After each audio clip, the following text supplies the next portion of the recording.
नमस्कार, मैं हूं गौरव वाजपेयी और आप देख रहे हैं जी न्यूज़। नाद ब्रह्म, जिसमें हम लेकर के एक शख्सियत आते हैं जिन्होंने अपने जीवन काल में बहुत सारे आयाम हासिल कर रखे। जिस परिप्रेक्ष्य में आज हमारे साथ में मौजूद हैं चंद्र प्रकाश गुप्ता जी उर्फ छोटू। ये उपनाम से बहुत ही फेमस है। इन्होंने अपने जीवन काल में बहुत ही ज़्यादा संघर्ष किया है। तो आज हम इनसे रूबरू होंगे और जानेंगे उनके संघर्षों के विषय में। नमस्कार सर।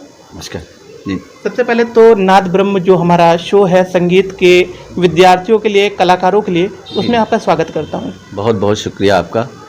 सर, आपने बचपन से ही बहुत सारे संघर्ष किए हैं जी, और उन संघर्षों को हम चाहेंगे कि जी न्यूज़ के जो दर्शक हैं उनसे साझा करें। अब गौरव जी आप आए हैं और मेरे ख्याल से ये इंटरव्यू मेरे जीवन का फर्स्ट इंटरव्यू है। और जैसा कि अगर मैं बताने लगूँ तो संघर्ष तो खैर बहुत सारा है, बहुत ढेर सारा है। चूँकि संघर्ष जो वो है वो शुरुआत से ही रहा मेरे साथ। और मैं आपको बताना चाहूँगा, मैंने जो म्यूज़िक का ज्ञान लिया वो मैं जहाँ रहता हूँ कपूरथला, यहाँ पे रेलवे क्रॉसिंग है सर।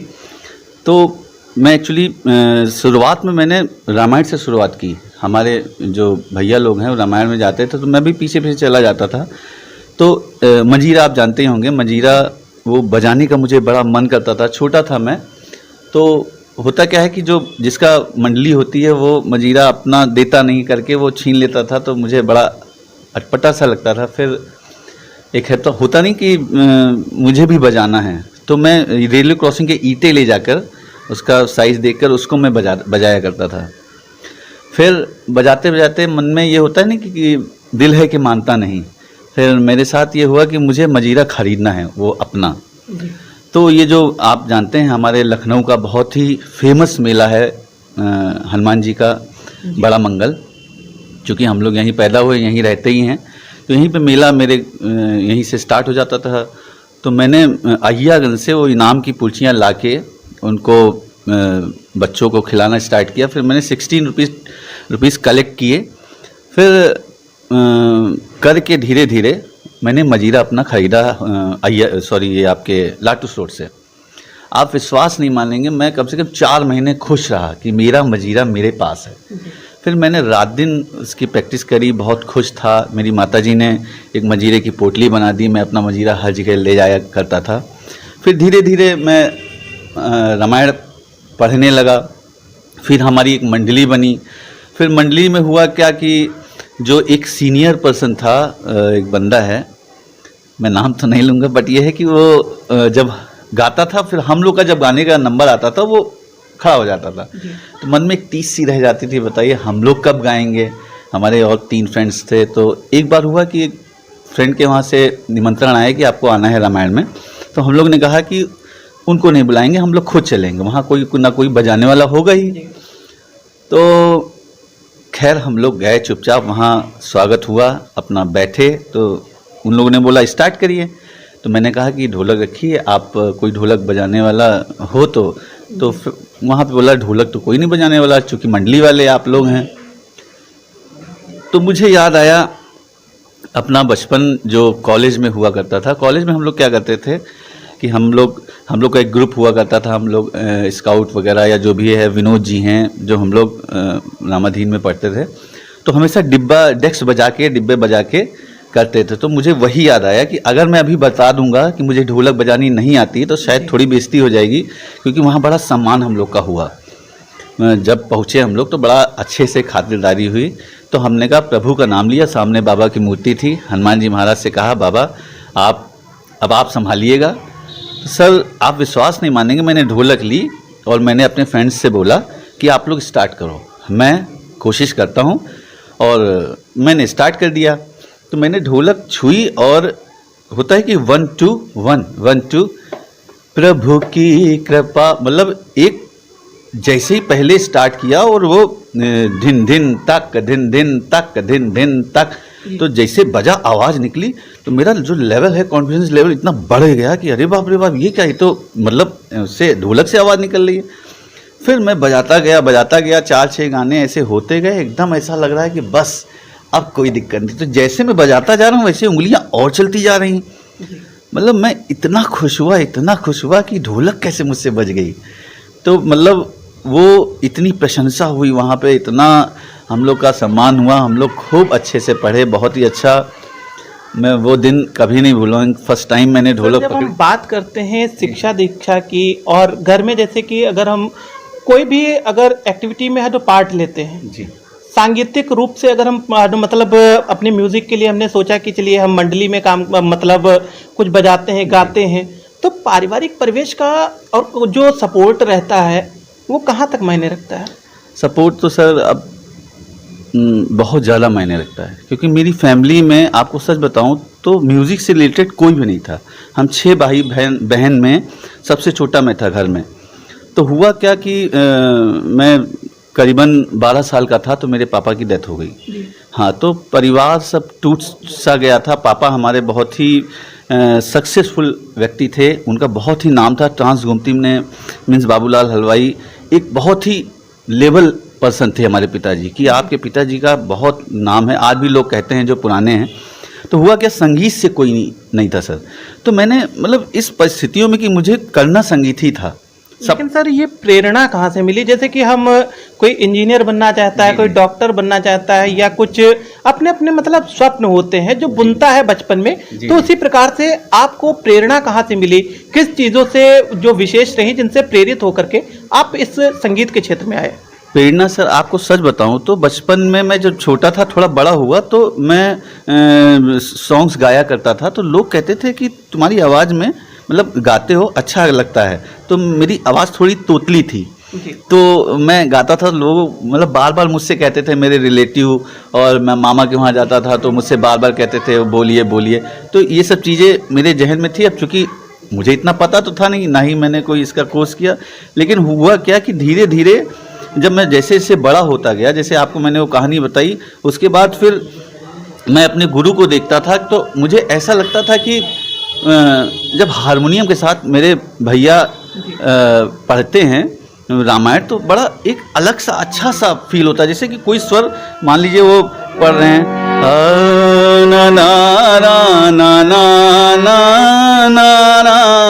ना ना ना ना, तो मुझे ऐसा महसूस होता था कि वो स्वर जो है उड़ रहे हैं ऐसे।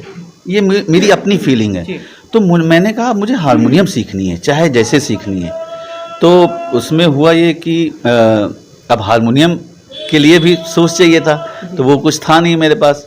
तो मैंने फिर सहारा में नौकरी करी, सहारा प्रेस में, जो कि बड़ी कठिन ड्यूटी थी, नाइट ड्यूटी थी सर। तो उसमें क्या था कि पेपर के बंडल जो है 4 बंडल उठा के अंदर से बाहर रखने होते थे, वो पेपर का होता था। तो उसमें मुझे 500 पर मंथ मिलता था। तो वो मैंने किया। फिर मैंने एक हारमोनियम खरीदी और बस अब चूँकि हारमोनियम तो ले आए लेकिन कुछ बजाना नहीं आता था। फिर एक मेरा फ्रेंड था, मैंने कहा कि भातखंडे में एडमिशन कैसे होता है? तो उसने बताया भातखंडे में एडमिशन आसान नहीं है, कोई सोर्स है तुम्हारे पास? मैंने कहा मेरे पास कोई सोर्स नहीं है। तो उस साल रह गया। फिर अगले साल फिर मैंने सोचा जब तक सीखेंगे नहीं तो बजाएंगे क्या।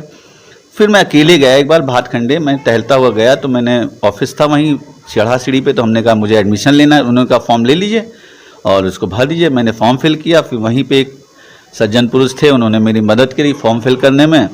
फिर मैंने फॉर्म फिल किया और एडमिशन लिया। मेरा डेमो हुआ, जो रामेश्वर सर और बड़पका सर थे, 3 लोग थे, टाक सर थे, हाँ, तीनों लोग वो ले रहे थे। तो मैंने किया वही। उन्होंने कहा कोई भजन सुनाइए। मैंने कहा मुझे रामायण के दोहे आते हैं, तो वही मैं सुनाया। उनको बहुत अच्छा लगा। कुल मिला के मुझे टाइम भी ज़्यादा दिया। मुझे लगा कि लेकिन फाइनली मुझे लगा कि होना नहीं है, क्योंकि सर लोग बड़ा हंस रहे थे और बड़ा मस्ती कर रहे थे मेरे साथ। और मैं जब बाहर निकला तो लोग कह रहे बड़ा टाइम लग गया। तो मैंने कहा पता नहीं वहाँ ऐसा हो रहा है। लेकिन जब मैंने रिजल्ट देखा तो मेरा दूसरे नंबर पे नाम था। मैं उस समय बड़ा खुश हूँ। तो हमारे साथ में जैसा कि छोटू जी ने बताया कि उन्होंने पापा सॉन्ग जो है उसको लेकर के अपने ही जो छात्र थे, छात्रा थी, उनसे गवाए। तो हम लोग मुखातिब बोलते हैं। क्या शुभ नाम है आपका? आचल जी, आपने भी ये पापा वाला सॉन्ग गाया, इसके पहले भी कोई सॉन्ग वगैरह गाया है आपने, या कोई शिक्षा जो संगीतिक रूप से कहीं से प्राप्त की? मैंने पहले बात करी से प्रवेशिका किया, फिर कुछ सिचुएशन ऐसी आ गई कि मुझे ड्रॉप करना पड़ा। फिर अभी मैं 2 मंथ से सर से ही क्लासेस करती हूँ और सर ने मुझे वो खुशी। और आपने सर? जी मैं भी मेरे सर हैं, मैं म्यूज़िक सीखा हूँ और काफ़ी मुझे अच्छा लगा। मैंने अपनी लाइफ में कभी नहीं सोचा था कि मुझे एक पापा के ऊपर एक गीत गाने का मौका मिलेगा। अच्छा, तो पहले भी कहीं मतलब सीखते थे या कहाँ से क्या शुरुआत की आपकी? मैंने शुरुआत सर से ही की है, सर ने मुझे बहुत सिखाया है और बाकी सर से ही आगे सीखता रहूँगा। मैं चाहूँगा कि जो गाना है आप लोगों ने इतना अच्छा सा गाया है जो सराहना दुनिया कर रही है, तो मैं चाहूँगा कि 2 लाइन हमारे दर्शकों को जो है, जो जी न्यूज़ के दर्शक हैं, उनके लिए आप लोग सुनाएं। जिम्मेदारी हर बार की जो कांधे पे उठाए रहते हैं, इंसान वो हर घर में होता जिनको हम पापा कहते हैं।